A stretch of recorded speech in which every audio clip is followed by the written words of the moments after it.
Chapter 47. I have been thinking it over again, Elizabeth, said her uncle, as they drove from the town, and really, upon serious consideration, I am much more inclined than I was to judge as your eldest sister does on the matter. It appears to me so very unlikely that any young man should form such a design against a girl who is by no means unprotected or friendless, and who was actually staying in his colonel's family, that I am strongly inclined to hope the best. Could he expect that her friends would not step forward? Could he expect to be noticed again by the regiment, after such an affront to Colonel Forster? His temptation is not adequate to the risk. Do you really think so? Cried Elizabeth, brightening up for a moment. Upon my word, said Mrs. Gardiner, I begin to be of your uncle's opinion.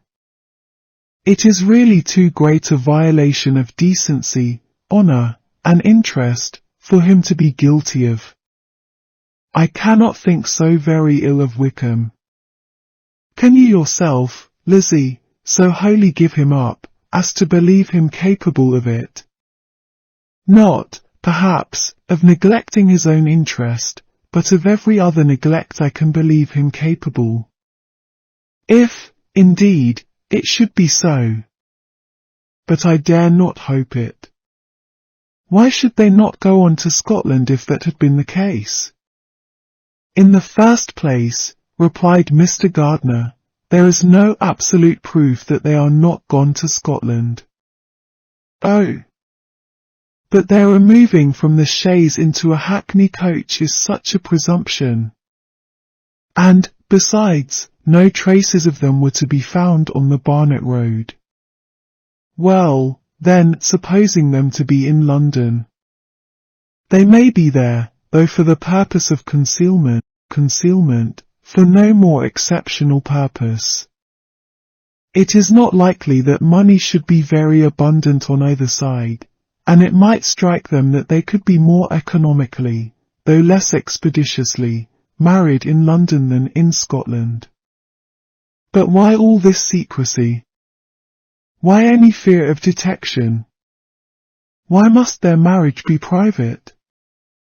Oh, no, this is not likely. His most particular friend, you see by Jane's account, was persuaded of his never intending to marry her. Wickham will never marry a woman without some money. He cannot afford it. And what claims has Lydia, what attraction has she beyond youth, health, and good humour that could make him, for her sake, forego every chance of benefiting himself by marrying well? As to what restraint the apprehensions of disgrace in the corps might throw on a dishonourable elopement with her, I am not able to judge, for I know nothing of the effects that such a step might produce. But as to your other objection, I am afraid it will hardly hold good. Lydia has no brothers to step forward, and he might imagine, from my father's behaviour, from his indolence and the little attention he has ever seemed to give to what was going forward in his family, that he would do as little, and think as little about it, as any father could do, in such a matter. But can you think that Lydia is so lost to everything but love of him as to consent to live with him on any terms other than marriage? It does seem, and it is most shocking indeed, replied Elizabeth, with tears in her eyes, that a sister's sense of decency and virtue in such a point should admit of doubt. But, really, I know not what to say. Perhaps I am not doing her justice. But she is very young, she has never been taught to think on serious subjects, and for the last half-year, nay, for a 12-month, she has been given up to nothing but amusement and vanity. She has been allowed to dispose of her time in the most idle and frivolous manner, and to adopt any opinions that came in her way. Since the Shire were first quartered in Meryton, nothing but love, flirtation, and officers have been in her head. She has been doing everything in her power by thinking and talking on the subject, to give greater, what shall I call it, susceptibility to her feelings, which are naturally lively enough. And we all know that Wickham has every charm of person and address that can captivate a woman. But you see that Jane, said her aunt, does not think so very ill of Wickham as to believe him capable of the attempt. Of whom does Jane ever think ill? And who is there, whatever might be their former conduct, that she would think capable of such an attempt, till it were proved against them? But Jane knows, as well as I do, what Wickham really is. We both know that he has been profligate in every sense of the word, that he has neither integrity nor honour, that he is as false and deceitful as he is insinuating. And do you really know all this? Cried Mrs. Gardiner, whose curiosity as to the mode of her intelligence was all alive. I do indeed, replied Elizabeth, colouring.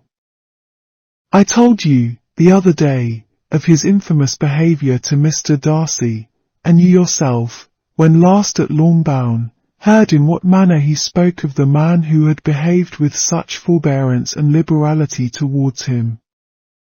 And there are other circumstances which I am not at liberty, which it is not worth while to relate, but his lies about the whole Pemberley family are endless.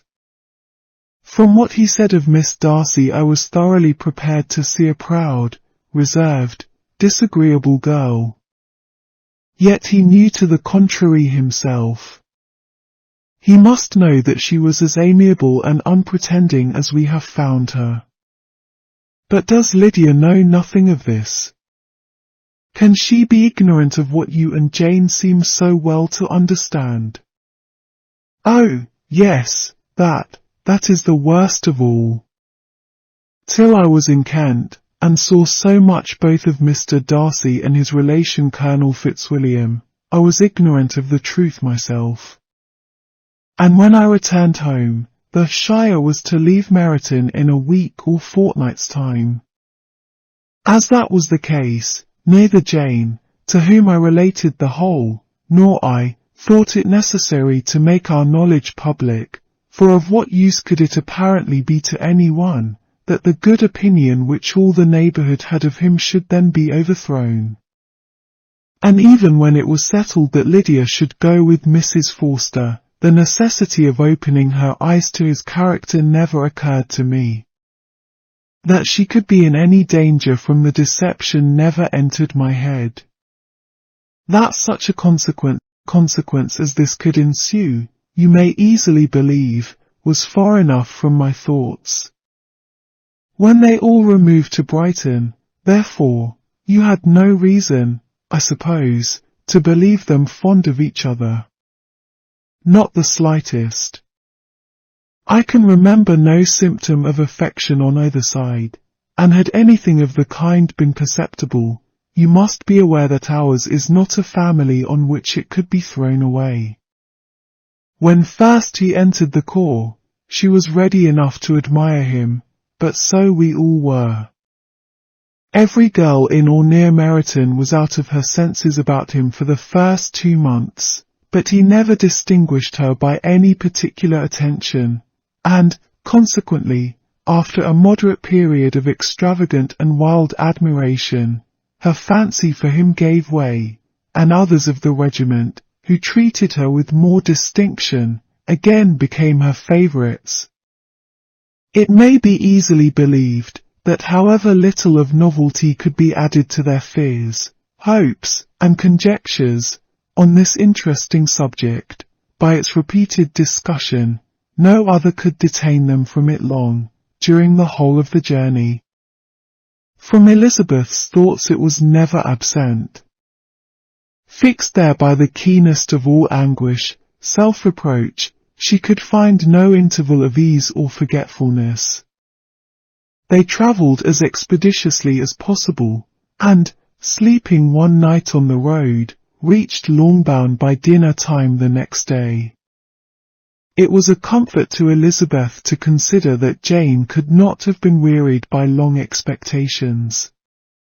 The little gardeners, attracted by the sight of a chaise, were standing on the steps of the house as they entered the paddock, and, when the carriage drove up to the door, the joyful surprise that lighted up their faces, and displayed itself over their whole bodies, in a variety of capers and frisks, was the first pleasing earnest of their welcome.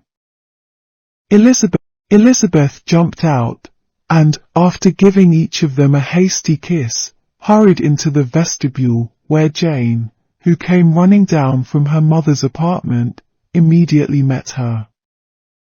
Elizabeth, as she affectionately embraced her, whilst tears filled the eyes of both, lost not a moment in asking whether anything had been heard of the fugitives. "Not yet," replied Jane. "But now that my dear uncle is come, I hope everything will be well. Is my father in town?" "Yes, he went on Tuesday, as I wrote you word." "And have you heard from him often?" "We have heard only twice. He wrote me a few lines on Wednesday to say that he had arrived in safety, and to give me his directions, which I particularly begged him to do. He merely added that he should not write again till he had something of importance to mention." "And my mother, how is she? How are you all?" "My mother is tolerably well, I trust, though her spirits are greatly shaken. She is upstairs and will have great satisfaction in seeing you all. She does not yet leave her dressing room. Mary and Kitty, thank heaven, are quite well. But you, how are you?" cried Elizabeth. "You look pale. How much you must have gone through." Her sister, however, assured her of her being perfectly well, and their conversation, which had been passing while Mr. and Mrs. Gardiner were engaged with their children, was now put an end to by the approach of the whole party. Jane ran to her uncle and aunt, and welcomed and thanked them both, with alternate smiles and tears. When they were all in the drawing-room, the questions which Elizabeth had already asked were of course repeated by the others, and they soon found that Jane had no intelligence to give. The sanguine hope of good, however, which the benevolence of her heart suggested had not yet deserted her. She still expected that it would all end well, and that every morning would bring some letter, either from Lydia or her father, to explain their proceedings, and, perhaps, announce their marriage. Mrs. Bennet, to whose apartment they all repaired, after a few minutes' conversation together, received them exactly as might be expected, with tears and lamentations of regret, invectives against the villainous conduct of Wickham, and complaints of her own sufferings and ill-usage, blaming everybody but the person to whose ill-judging indulgence the errors of her daughter must principally be owing. "If I had been able," said she, "to carry my point in going to Brighton, with all my family, this would not have happened, but poor dear Lydia had nobody to take care of her. Why did the Forsters ever let her go out of their sight? I am sure there was some great neglect or other on their side, for she is not the kind of girl to do such a thing if she had been well looked after. I always thought they were very unfit to have the charge of her, but I was overruled, as I always am. Poor dear child! And now here's Mr. Bennet gone away, and I know he will fight Wickham, wherever he meets him, and then he will be killed, and what is to become of us all? The Collinses will turn us out before he is cold in his grave, and if you are not kind to us, brother, I do not know what we shall do." They all exclaimed against such terrific ideas, and Mr. Gardiner, after general assurances of his affection for her and all her family, told her that he meant to be in London the very next day, and would assist Mr. Bennet in every endeavour for recovering Lydia. "Do not give way to useless alarm," added he, "though it is right to be prepared for the worst. There is no occasion to look on it as certain. It is not quite a week since they left Brighton. In a few days more we may gain some news of them.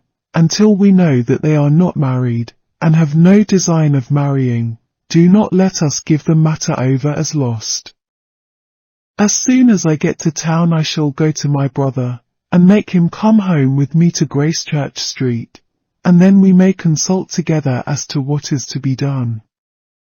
"Oh, my dear brother," replied Mrs. Bennet, "that is exactly what I could most wish for. And now do, when you get to town, find them out, wherever they may be, and if they are not married already, make them marry. And as for wedding clothes, do not let them wait for that, but tell Lydia she shall have as much money as she chooses to buy them, after they are married. And, above all, keep Mr. Bennet from fighting. Tell him what a dreadful state I am in, that I am frighted out of my wits, and have such tremblings, such flutterings, all over me, such spasms in my side and pains in my head, and such beatings at heart, that I can get no rest by night nor by day. And tell my dear Lydia not to give any directions about her clothes till she has seen me, for she does not know which are the best warehouses." "Oh, brother, how kind you are! I know you will contrive it all." But Mr. Gardiner, though he assured her again of his earnest endeavours in the cause, could not avoid recommending moderation to her, as well in her hopes as her fear, and after talking with her in this manner till dinner was on the table, they all left her to vent all her feelings on the housekeeper, who attended in the absence of her daughters. Though her brother and sister were persuaded that there was no real occasion for such a seclusion from the family, they did not attempt to oppose it, for they knew that she had not prudence enough to hold her tongue before the servants, while they waited at table, and judged it better that one only of the household, and the one whom they could most trust, should comprehend all her fears and solicitude on the subject. In the dining room they were soon joined by Mary and Kitty, who had been too busily engaged in their separate apartments to make their appearance before. One came from her books, and the other from her toilette. The faces of both, however, were tolerably calm, and no change was visible in either, except that the loss of her favourite sister, or the anger which she had herself incurred in this business, had given more of fretfulness than usual to the accents of Kitty. As for Mary, she was mistress enough of herself to whisper to Elizabeth, with a countenance of grave reflection, soon after they were seated at table, "This is a most unfortunate affair, and will probably be much talked of. But we must stem the tide of malice, and pour into the wounded bosoms of each other the balm of sisterly consolation." Then, perceiving in Elizabeth no inclination of replying, she added, "Unhappy as the event must be for Lydia, we may draw from it this useful lesson, that loss of virtue in a female is irretrievable, that one false step involves her in endless ruin, that her reputation is no less brittle than it is beautiful, and that she cannot be too much guarded in her behaviour towards the undeserving of the other sex." Elizabeth lifted up her eyes in amazement, but was too much oppressed to make any reply. Mary, however, continued to console herself with such kind of moral extractions from the evil before them. In the afternoon, the two elder Miss Bennets were able to be for half an hour by themselves, and Elizabeth instantly availed herself of the opportunity of making many inquiries, which Jane was equally eager to satisfy. After joining in general lamentations over the dreadful sequel of this event, which Elizabeth considered as all but certain, and Miss Bennet could not assert to be wholly impossible, the former continued the subject, by saying, "But tell me all and everything about it which I have not already heard. Give me further particulars. What did Colonel Forster say? Had they no apprehension of anything before the elopement took place? They must have seen them together forever." Colonel Forster did own that he had often suspected some partiality, especially on Lydia's side, but nothing to give him any alarm. "I am so grieved for him. His behaviour was attentive and kind to the utmost. He was coming to us, in order to assure us of his concern, before he had any idea of their not being gone to Scotland. When that apprehension first got abroad, it hastened his journey." "And was Denny convinced that Wickham would not marry? Did he know of their intending to go off? Had Colonel Forster seen Denny himself?" "Yes, but, when questioned by him, Denny denied knowing anything of their plans, and would not give his real opinion about it. He did not repeat his persuasion of their not marrying, and from that, I am inclined to hope, he might have been misunderstood before. Until Colonel Forster came himself, not one of you entertained a doubt, I suppose, of their being really married. How was it possible that such an idea should enter our brains? I felt a little uneasy, a little fearful of my sister's happiness with him in marriage, because I knew that his conduct had not been always quite right. My father and mother knew nothing of that, they only felt how imprudent a match it must be." Kitty then owned, with a very natural triumph on knowing more than the rest of us, that in Lydia's last letter she had prepared her for such a step. She had known, it seems, of their being in love with each other many weeks. But not before they went to Brighton? No, I believe not. And did Colonel Forster appear to think well of Wickham himself? Does he know his real character? I must confess that he did not speak so well of Wickham as he formerly did. He believed him to be imprudent and extravagant. And since this sad affair has taken place, it is said that he left Meryton greatly in debt, but I hope this may be false. Oh, Jane, had we been less secret, had we told what we knew of him, this could not have happened. Perhaps it would have been better, replied her sister. But to expose the former faults of any person without knowing what their present feelings were, seemed unjustifiable. We acted with the best intentions. Could Colonel Forster repeat the particulars of Lydia's note to his wife? He brought it with him for us to see. Jane then took it from her pocket-book, and gave it to Elizabeth. These were the contents. My dear Harriet, you will laugh when you know where I am gone, and I cannot help laughing myself at your surprise tomorrow morning, as soon as I am missed. I am going to Gretna Green, and if you cannot guess with who, I shall think you a simpleton, for there is but one man in the world I love, and he is an angel. I should never be happy without him, so think it no harm to be off. You need not send them word at Longbourn of my going, if you do not like it, for it will make the surprise the greater, when I write to them and sign my name Lydia Wickham. What a good joke it will be! I can hardly write for laughing. Pray make my excuses to Pratt for not keeping my engagement, and dancing with him tonight. Tell him I hope he will excuse me when he knows all, and tell him I will dance with him at the next ball we meet, with great pleasure. I shall send for my clothes when I get to Longbourn, but I wish you would tell Sally to mend a great slit in my worked muslin gown before they are packed up. Goodbye. Give my love to Colonel Forster.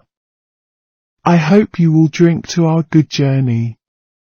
Your affectionate friend, Lydia Bennet. Oh!